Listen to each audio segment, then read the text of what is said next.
Mom, have you been enjoying the apartment I bought for you?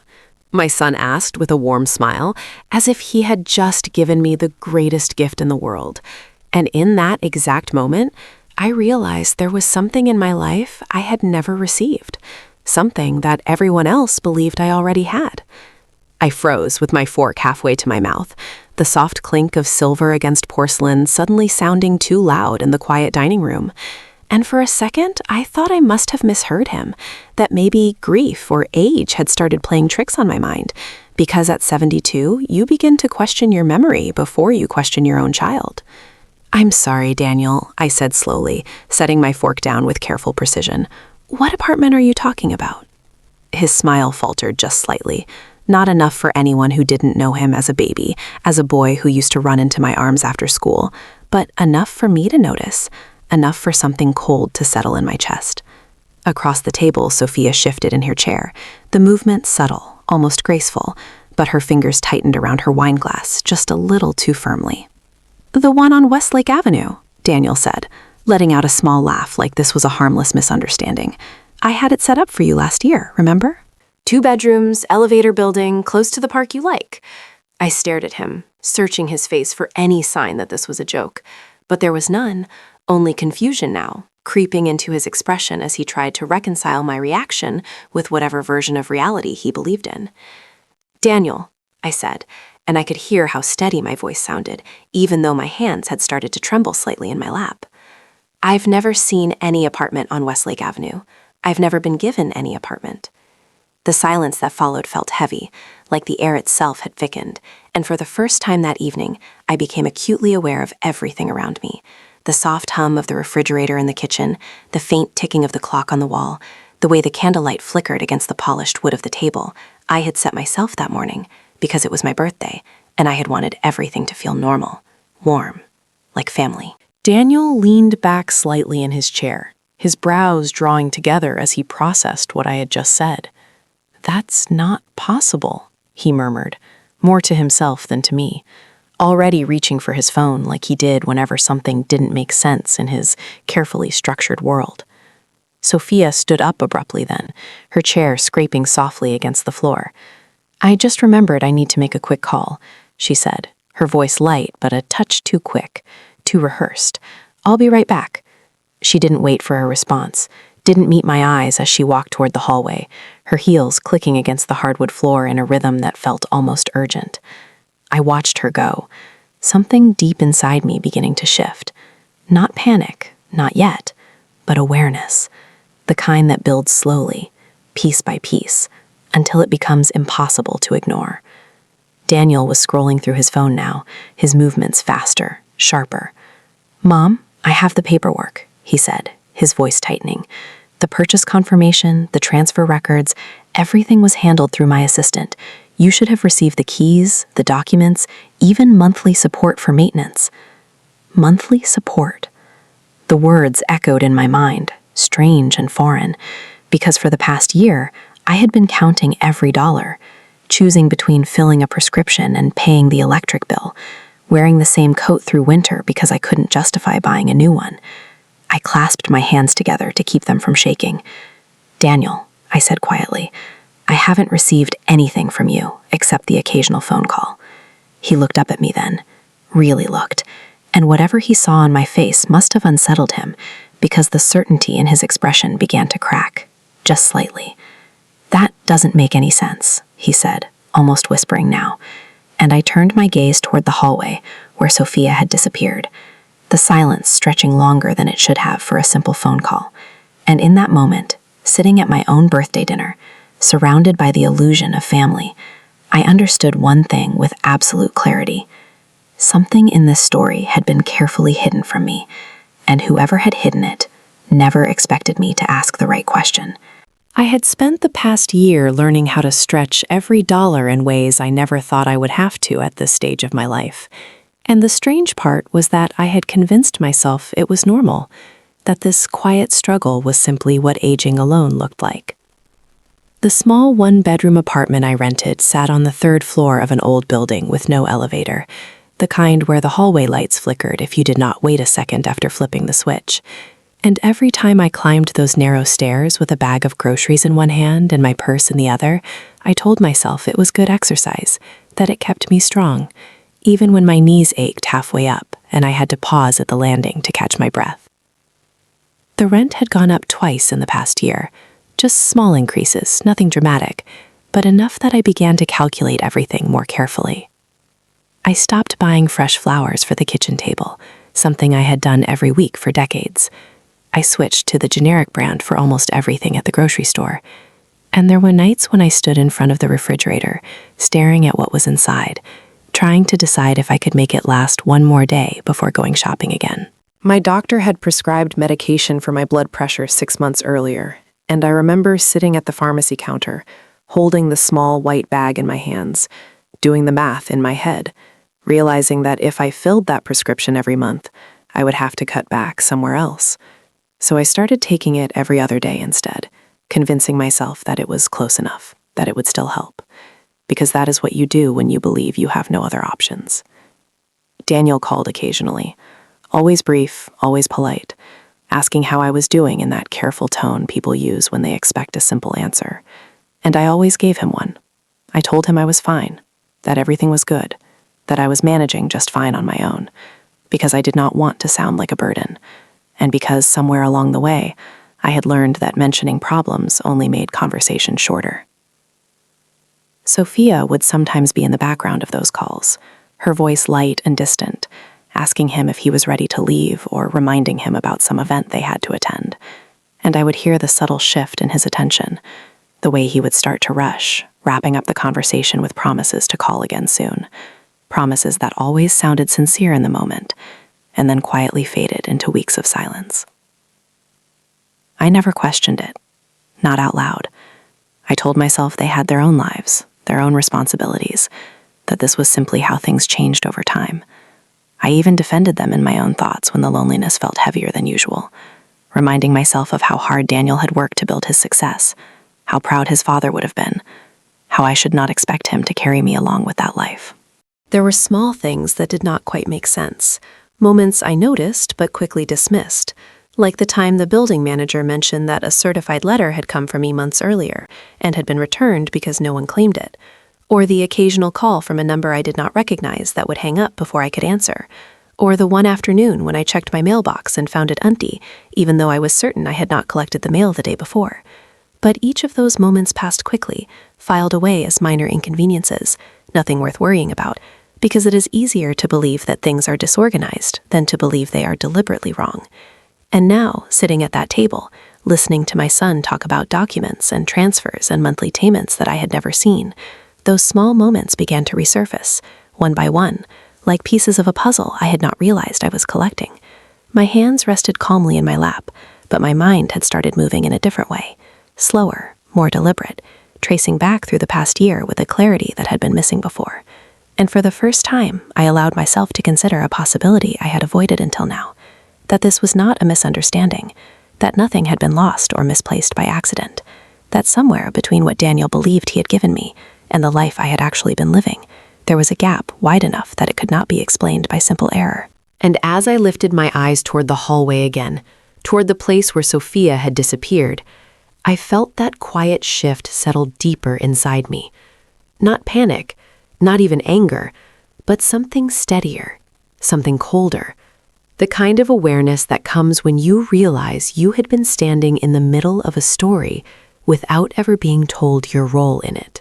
Daniel stood up so suddenly that his chair pushed back a few inches across the hardwood floor, the sharp sound breaking whatever fragile calm had been holding the room together. He walked a few steps toward the hallway and then stopped, as if he was trying to decide whether to follow Sophia or to stay and face me, his hand still gripping his phone, his jaw tightening in a way I had only seen a few times before when something in his perfectly ordered world refused to make sense. "Mom, there has to be some kind of mistake," he said, turning back toward me. But there was a new tone in his voice now, something less certain, less controlled, and I simply looked at him, not arguing, not rushing to fill the silence, because for once, I did not feel the need to smooth things over. I let the silence sit between us, heavy and undeniable. He started tapping on his phone again, opening emails, scrolling quickly, his eyes scanning line after line as if the truth might rearrange itself if he moved fast enough. "I have the purchase agreement right here," he continued, almost breathless now. "It is in your name, Margaret Collins, signed, notarized. Everything is official." He turned the screen toward me, but I did not lean forward to look, because the problem was not whether the document existed. The problem was that my life did not match what was written on that screen. "And the payments," he added, his voice dropping slightly. $1,500 every month for maintenance and expenses. It has been going out like clockwork. $1,500. I repeated the number silently in my mind. Month after month, a steady stream of support that could have changed everything for me, could have meant proper medication, reliable groceries, a sense of ease I had not felt in years. And yet, I had never seen a single dollar of it. I folded my hands together more tightly, not out of fear, but to keep my thoughts focused, to keep my voice steady when I spoke. "Daniel, I want you to listen to me very carefully," I said, each word deliberate. "I have not received any apartment. I have not received any money. Not once. Not ever." He stared at me as if he was trying to find the flaw in what I was saying, some inconsistency that would allow him to dismiss it, but there was none, only the quiet certainty of truth. The hallway remained silent behind him, too silent for someone who had stepped away to make a simple phone call. And I could see it now, the way his attention kept drifting in that direction, the way his mind was beginning to connect something he had not yet fully accepted. "Sophia helped coordinate everything," he said slowly, almost as if he was testing the words as he spoke them. "She worked with my assistant, handled the mailing details, made sure you would not have to deal with any of the logistics." I nodded once, a small, almost imperceptible movement, and that was when the last piece shifted into place. Not dramatically, not with shock or disbelief, but with a quiet, undeniable clarity that settled over me like a final answer to a question I had not known how to ask. I remembered the time Sophia had offered to help with paperwork, how she had insisted it would be easier if she handled certain things for me, how she had smiled so reassuringly when I hesitated, telling me not to worry, that everything was taken care of. I remembered the missing letter, the empty mailbox, the small inconveniences I had dismissed without a second thought, each one insignificant on its own, but together forming a pattern that was no longer possible to ignore. Daniel exhaled slowly, running a hand through his hair. The confidence he carried so effortlessly in his business life, now replaced by something far more uncertain. "I am going to talk to her," he said finally, his voice lower, more controlled. But underneath it, I could hear the tension building. He turned toward the hallway again, taking a step forward, then another, and as he disappeared from view, the house grew quiet once more. I remained seated at the table, the untouched birthday dinner in front of me, the candles still flickering gently, as if nothing had changed. But everything had, because for the first time, I was no longer looking at my life as a series of unfortunate circumstances. I was looking at it as something that had been carefully shaped without my knowledge. And as I sat there, listening to the faint murmur of voices beginning to rise from down the hall, I felt that same steady awareness settle deeper inside me, calm, precise, and unshakable. Because whatever the truth was, it was no longer hidden. And once something is seen clearly, it cannot be unseen. I could hear their voices from the hallway, low at first, almost controlled, as if they both still believed this could be explained away with the right words. But there was a tension underneath it that made each sound carry farther than it should have. Daniel was asking questions, the kind he was used to asking in boardrooms and meetings, precise, direct, leaving little room for evasion. And Sophia was answering, her tone softer than usual, measured, carefully chosen, the way people speak when they are trying to maintain control over something that is beginning to slip. I did not need to hear every word to understand what was happening, because I had already seen enough. The patterns had begun to align in my mind with a clarity that felt almost unsettling in its simplicity. I remained seated, my posture straight, my hands resting lightly on the table, as if I were simply waiting for dinner to continue. But inside, my thoughts were moving backward through time, revisiting moments I had once dismissed. The afternoon, Sophia had come over with a stack of documents and a bright, reassuring smile, telling me she had spoken with Daniel about making things easier for me, that there were a few forms that needed to be signed so that I would not have to worry about paperwork in the future. I remembered how she had guided me through each page, pointing where I should initial, where I should sign, her voice calm and confident, explaining just enough to sound helpful without offering any real detail. And I had trusted her because she was family, because she was my son's wife, because I believed that the people closest to you would never use that closeness against you. I remembered the way she had gathered the papers afterward, stacking them neatly, assuring me she would take care of everything from there, and how relieved I had felt in that moment, thinking that someone was helping me carry the weight of things I no longer fully understood. There were other moments too, smaller ones, like the time she had offered to check my mail when she said she was already in the neighborhood, or the occasions when she had mentioned speaking to someone on my behalf, a bank representative, a property manager, always presented as a favor, always wrapped in kindness, and I had accepted each one without question, because it is easy to accept help when it is offered with a smile. The voices in the hallway grew sharper now, Daniel's tone no longer controlled, but edged with something closer to disbelief. "That is not possible," he said, and I could hear the weight behind those words, the realization beginning to settle into him the same way it had settled into me, slowly but irrevocably. Sophia responded, her voice rising just slightly, still composed but no longer entirely steady, offering explanations that sounded reasonable on the surface. Delays, misunderstandings, complications with paperwork. But I had spent enough years listening to people to know when words were being used to cover something, rather than reveal it. I did not feel the urge to stand up, to walk down that hallway and confront them, because whatever needed to be uncovered was already revealing itself without my intervention. I reached for my glass of water and took a small sip, the simple action grounding me in the present moment, the taste cool and familiar, a quiet contrast to the tension unfolding just a few feet away. It struck me then how strange it was that this was happening on my birthday, a day that was supposed to be marked by celebration, by family, by a sense of being valued and remembered. And yet here I was, sitting alone at a table I had prepared myself, listening to my son question his own wife about something that should never have been in question to begin with. And still, I did not feel overwhelmed. I did not feel the kind of emotional collapse one might expect in such a moment. Instead, I felt something far more controlled, a steady awareness that allowed me to observe rather than react, to understand rather than deny. The sound of footsteps approached, and then Daniel reappeared at the edge of the dining room. His expression changed in a way that was impossible to ignore. The certainty he once carried replaced by something heavier, something that had been forced into existence by truth. He looked at me for a long moment before speaking, as if he was trying to find the right words. But there are moments when words are no longer sufficient, when the situation itself speaks louder than anything that can be said.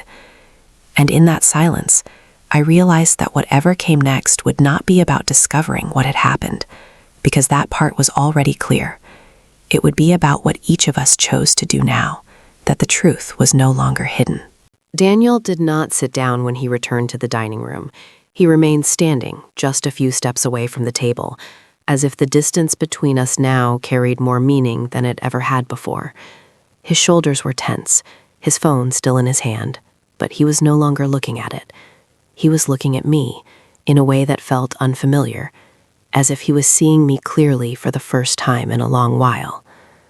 "Mom," he said slowly, his voice quieter now, stripped of the confidence it had carried earlier. "I need you to tell me everything, from the beginning." I held his gaze for a moment before nodding once, not because I needed permission to speak, but because I understood that this moment mattered, that what I said next would shape everything that followed. "There is not much to tell," I began, my tone even, controlled. "I live in a small apartment. I pay rent every month. I buy my own groceries. I take care of my own expenses, and I have not received any property, any documents, or any money from you or anyone else. Each sentence was simple, factual, leaving no room for interpretation, and with each word, I could see the weight settling more heavily on him. He turned slightly, glancing back toward the hallway where Sophia still had not returned, and for a brief moment, something like disbelief crossed his face again, as if part of him was still searching for an explanation that would make all of this less real. "That cannot be right," he said, but there was no force behind it anymore, only uncertainty. "It is," I replied, just as calmly, and then I added after a small pause, "Daniel, I have been struggling." The word hung there between us, not dramatic, not exaggerated, just honest. And that seemed to affect him more than anything else I had said, because now he was no longer trying to solve a problem. He was beginning to understand its impact. He pulled out the chair across from me and finally sat down, leaning forward slightly, his hands clasped together, as if he needed something to hold on to. "Why did you not tell me?" he asked. And there it was. The question that might have once made me feel defensive, might have made me explain myself, justify my silence. But now it only felt like another piece of the larger picture. "Because every time we spoke, you sounded busy," I said. Not accusing, not emotional, just stating what had been true. And I did not want to be another problem you had to solve. He lowered his eyes briefly, and in that small movement, I saw the shift in him, the realization that absence has consequences, even when it is unintentional. The sound of footsteps finally approached again, slower this time, more measured, and Sophia re-entered the room, her expression carefully composed, but there was a tension in her posture that had not been there before. She glanced at Daniel first, searching his face for something, perhaps reassurance, perhaps alignment, but she did not find it, because he was watching her now, with a focus that was no longer softened by trust. "We need to clarify a few things," he said, his voice steady but firm, and I remained silent, allowing the conversation to unfold without my interference. Sophia nodded slightly, offering a small, controlled smile. "Of course," she said, taking a seat beside him, her hands resting neatly in her lap, but I noticed how tightly her fingers were interlaced, how her shoulders held just a bit too much tension for someone who believed everything was under control. Daniel turned his phone toward her, the screen illuminated with the same documents he had shown me earlier. The apartment, the payments, all of it was supposed to go directly to Mom, he said, each word deliberate. "So I need you to explain why she has not received anything." The silence that followed was brief, but it carried a weight that pressed against the walls of the room. Sophia's smile did not disappear, but it changed, becoming thinner, more calculated. "There must have been some kind of administrative issue," she began, her tone smooth, practiced. "You know how these things can get complicated, especially when multiple parties are involved." I watched her carefully, not with anger, not with shock, but with the same steady awareness that had been building within me since the moment Daniel asked his question. Because now, I was no longer listening for explanations, I was listening for truth, and in that moment, I understood something with absolute certainty. Whatever she chose to say next would not change what had already been revealed. It would only confirm it. Sophia did not answer immediately, and that pause, that single, stretched moment of silence, told me more than anything she could have said. Her eyes flickered briefly toward me before returning to Daniel, as if measuring how much I already understood, how much control she still had over the situation. "Administrative issues do not last a year," Daniel said, his voice calm but carrying a firmness that had not been there before. He was no longer asking, he was stating, and I could see the shift in him, the way he was beginning to step out of the version of reality he had trusted and into the one unfolding in front of him. Sophia let out a small breath, her fingers tightening slightly in her lap before she relaxed them again, her composure returning piece by piece.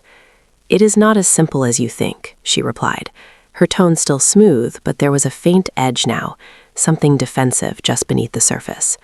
I watched her carefully, not reacting, not interrupting, because this was no longer about confrontation, it was about observation, about allowing the truth to reveal itself without being forced. "The property had some complications during the transfer," she continued, her words precise, carefully chosen. "There were delays, paperwork that needed to be adjusted. I handled it so Margaret would not have to worry about it. She used my name, Not Mom, not anything personal, just Margaret. And that small choice did not go unnoticed. Daniel frowned slightly, his attention fixed on her. "Then where is it?" he asked. And this time there was no softness in his voice, no attempt to cushion the question. It landed clearly, directly. Sophia held his gaze for a second longer than necessary before answering. "It is being managed," she said. And for the first time, I felt something almost like clarity sharpen into certainty, because that was not an answer. That was a redirection, a way of speaking that sounded complete while leaving everything important unsaid. Daniel leaned back slightly, his expression hardening, the pieces aligning for him now the same way they had for me, just moments apart, but following the same inevitable path. "Managed by who?" he asked, and the room seemed to still around that question, even the faint hum of the house fading into the background. Sophia hesitated again, just for a fraction of a second, but it was enough. "By me," she said finally, her voice steady, but there was no warmth left in it, no attempt to soften what she had just admitted. I felt my hands rest more firmly against the table, grounding myself in that single, undeniable truth. Not surprised, not shocked, just aware. Daniel stared at her, the silence between them stretching longer now, heavier. "And the money?" he asked, quieter this time, as if he already knew the answer but needed to hear it spoken aloud. Sophia's expression did not change, but something in her posture shifted, a subtle straightening of her shoulders, as if she had decided there was no longer any reason to pretend. "I redirected it," she said, simply, without hesitation, without apology. The words settled into the room with a weight that did not need to be emphasized. They were enough on their own. Daniel exhaled slowly, his gaze dropping for a moment before returning to her, and in that brief pause, I saw something in him that had not been there before. Not just anger or disbelief, but the beginning of understanding, the realization that trust, once broken, does not fracture loudly. It shifts quietly until everything built on it begins to feel unstable. I did not speak. I did not need to, because this was no longer a moment that required my voice. This was a moment that required recognition. And as I sat there, watching the two of them across the table, I understood that the story I had been living without question had just revealed its true shape. Not through confrontation, not through accusation, but through the simple act of letting each person say exactly what they believed they could justify. And in that clarity, I felt something settle inside me. Not relief, not satisfaction, but a steady, unshakable awareness that whatever came next would not be decided by what had been taken from me, but by what I chose to do now that I finally knew the truth. Daniel did not raise his voice, and somehow that made everything feel heavier. The silence between his words stretched longer now, deliberate, controlled, as if he was choosing each sentence with care, because he understood that whatever he said next could not be taken back. "You redirected it," he repeated slowly, not as a question, but as a statement he needed to hear again, to fully absorb. Sophia nodded once, her expression steady, almost composed in a way that felt detached from the weight of what she had just admitted. "I handled it in a way that made sense for us," she said. And that single word, us, landed differently now. It no longer included me. It never had. Not really. And I felt that realization settle quietly into place without resistance. Daniel leaned forward slightly, his elbows resting on the table, his eyes fixed on her with a focus that was no longer clouded by assumption or trust. "Explain what that means," he said, his voice low, controlled, and I could hear the shift clearly now. He was no longer searching for reassurance. He was demanding clarity. Sophia exhaled softly, as if she had reached a point where continuing to soften the truth no longer served her. "The apartment was an investment," she said, her tone even, almost businesslike. "It did not make sense to leave it unused, so I rented it out. The income has been going toward our expenses." Daniel's expression did not change immediately, but I saw it in the stillness of his posture, the way his shoulders held just a bit tighter, the way his eyes did not move from her face. "And my mother?" he asked. And there was something in that question, something sharper, something that carried more than just curiosity. Sophia's gaze flickered toward me again, brief but telling, before returning to him. "She has a place to live," she replied, and I felt a faint shift inside me at those words. Not anger, not even hurt, but recognition. the kind that comes when someone finally says out loud what they have believed all along. Daniel sat back slowly, his hand moving to his forehead for a moment, as if he was trying to steady his thoughts. "You decided that for her," he said, and this time there was no question in his voice at all, only acknowledgement. Sophia did not respond immediately, but her silence was its own answer. I remained still, my gaze steady, my presence quiet but undeniable, because this was no longer about proving anything. Everything that needed to be seen had already been revealed. The room felt different now, not tense in the way it had been before, but clear, as if something had been stripped away and could not be put back.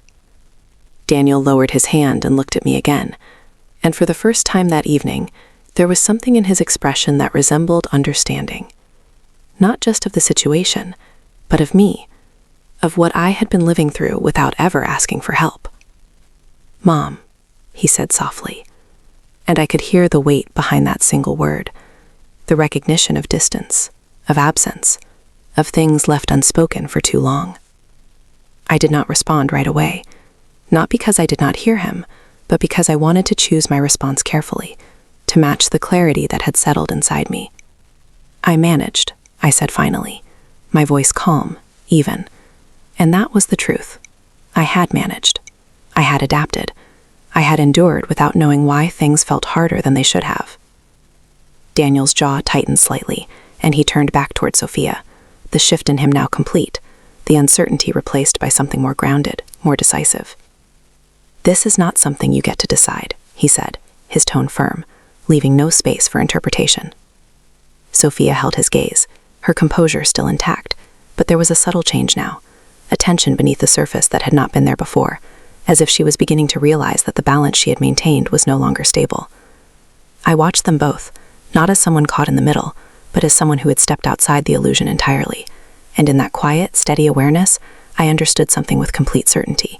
This moment was not the end of what had been done, it was only the beginning of what would come next, and whatever that was, I would face it not as someone who had been overlooked, but as someone who had finally seen everything clearly. No one spoke for a few seconds after Daniel's words settled into the room, and that silence felt different from the others.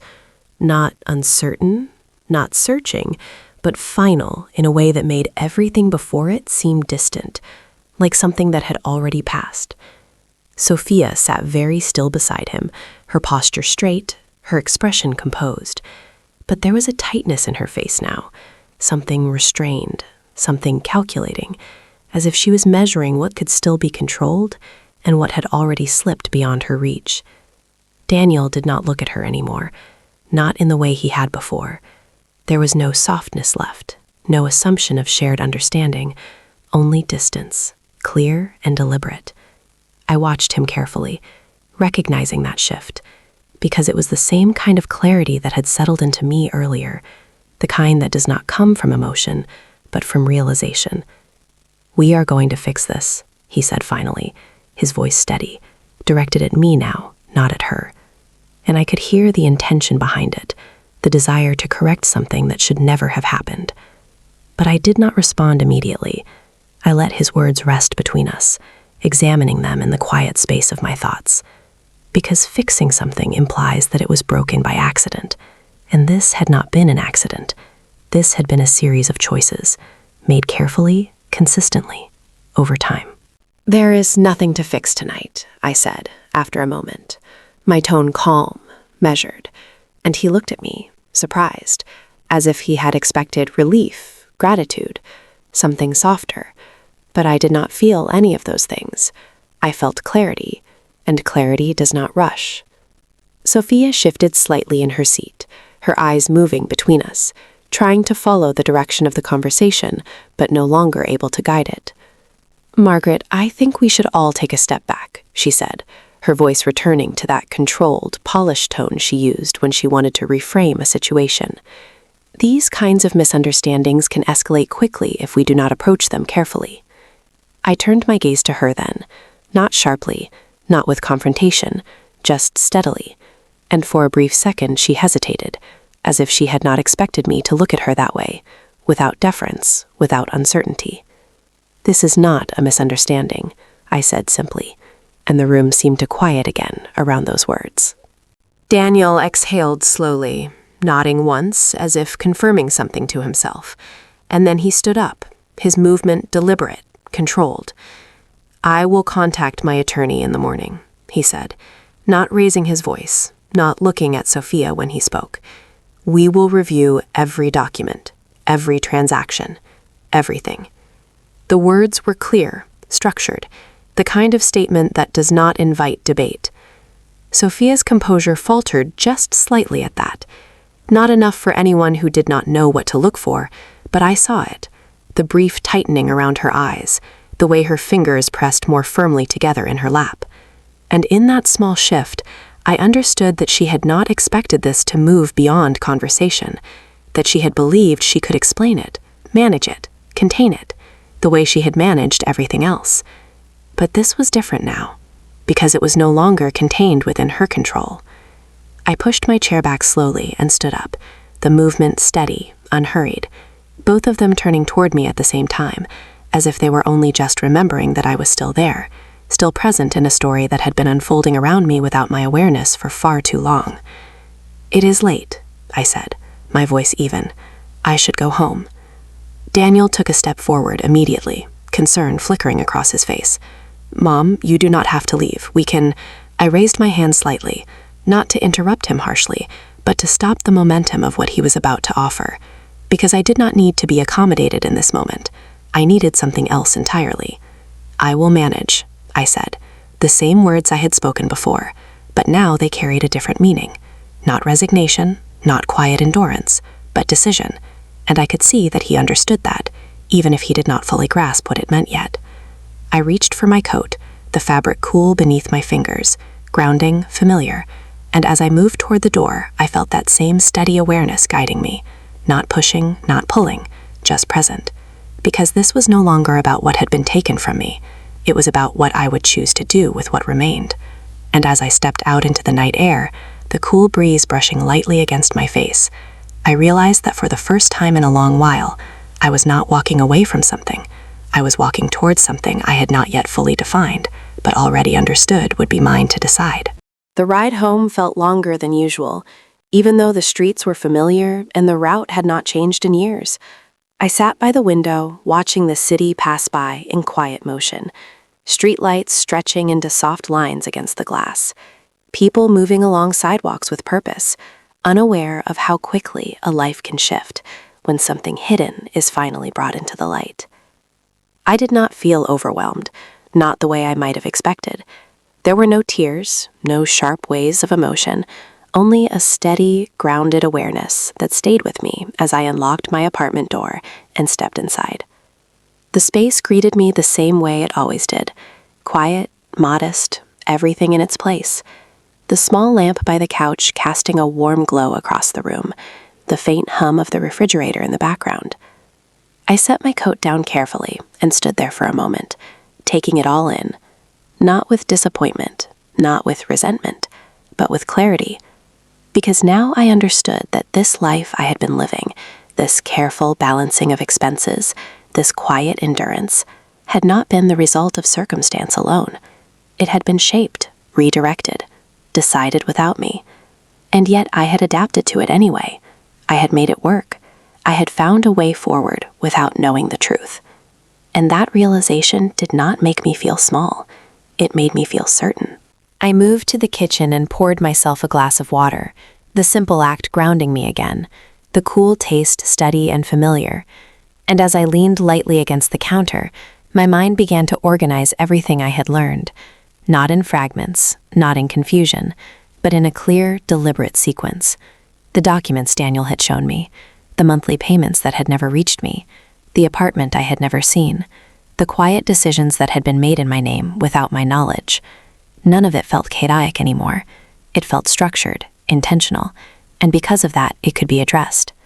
I walked over to the small desk by the window and opened the drawer, pulling out the folder where I kept my own papers, bills, receipts, the simple records of the life I had been managing, and I placed it on the table in front of me, not because I needed to review it right then, but because it represented something important, proof that I had been present, aware, responsible for myself even when others had assumed control without permission. My phone remained silent for a while, and I did not reach for it. I did not feel the need to fill the quiet, because for the first time in a long time, the silence did not feel empty. It felt complete. When it finally did ring, I looked at the screen and saw Daniel's name, and I let it ring once, twice, before answering, not out of hesitation, but out of intention. "Mom?" His voice came through immediately, softer now, stripped of everything except sincerity. "I am so sorry." I closed my eyes briefly, not to escape the moment, but to acknowledge it, to let it settle without rushing past it. "I know," I said, my tone calm, and there was no accusation in it, no need for it, because apologies do not change what has been done, they only acknowledge it. "I have already contacted my attorney," he continued. "We are going to trace everything, every transaction, every document, and I will make sure it is corrected." I listened without interrupting, hearing the determination in his voice, the need to fix, to restore, to take action in a way that matched the clarity he had finally reached. And when he finished, there was a brief pause, as if he was waiting for my reaction, my approval, something to guide him. "Do what you think is right," I said, simply, because this was no longer about directing him. It was about allowing him to face the consequences of what had been overlooked. "And you?" he asked quietly. And that question, more than anything else, carried meaning, because it was not about the situation anymore. It was about me, about where I stood in all of this. I looked around my apartment again, at the life I had built within its walls, at the quiet strength it represented, and I felt that same steady certainty settle fully into place. "I will be just fine," I said. And this time, those words were not a reassurance. They were a statement of fact. Because I had already lived through the part where I did not know. I had already endured what had been taken without understanding why. And now that I did know, now that everything had been brought into the open, I was no longer reacting to what had happened. I was deciding what would happen next. And as I ended the call and placed the phone back on the table, I understood something with complete clarity. They had believed I would never notice, that I would simply continue as I was, quiet, unaware, easy to overlook. But they had been wrong.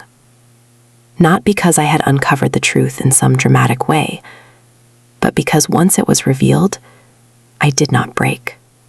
I did not collapse. I simply saw it, accepted it, and stepped forward with a calm they had never accounted for. And that, more than anything else, was where my strength had always been.